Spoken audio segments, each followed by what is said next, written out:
Reserves. The gentleman from Massachusetts is recognized. Yeah, let me, Mr. Speaker, let me just say a couple of things. First of all, no one's talking about banning anything here. What we're saying is that an accessory that has been used in a number of mass shootings be registered. That's it. And by the way, the gentleman said the administration should not be making laws. The administration is not making laws. They're administrating and enforcing the laws that we have passed, and they do that through regulation and rulemaking. So I don't, I'm not sure what the gentleman was talking about. But let me also say that he keeps on saying that this bill will turn gun owners into automatic felons, that by owning or buying one of these stabilizing braces, American gun owners will become felons. That's just not true.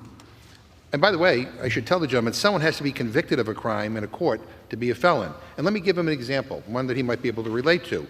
Despite being charged with 37 counts for mishandling classified documents, former President Trump is not a felon. He only becomes a felon if he is found guilty of the crimes that he was charged with and is sentenced to a year or more in prison, which may very likely happen. And I asked to insert into the record an article from the Washington Post entitled, "Here are the 37 charges against Trump and what they mean."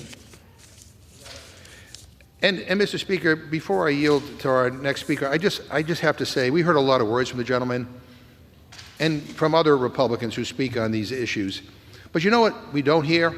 Any empathy, for the families who have lost loved ones to gun violence.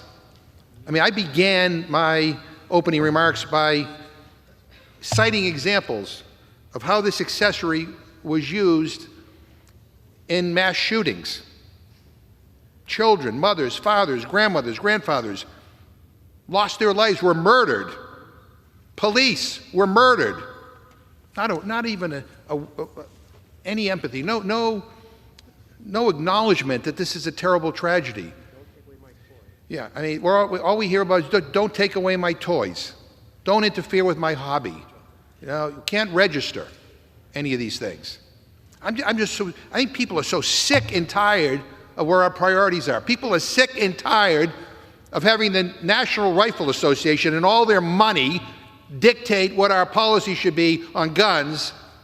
They don't care about all the people that have died and have been murdered in this country. By the way, other countries have similar challenges and problems that we do. They don't have the level of gun violence. They don't have massacres on a regular basis. And this is what we get.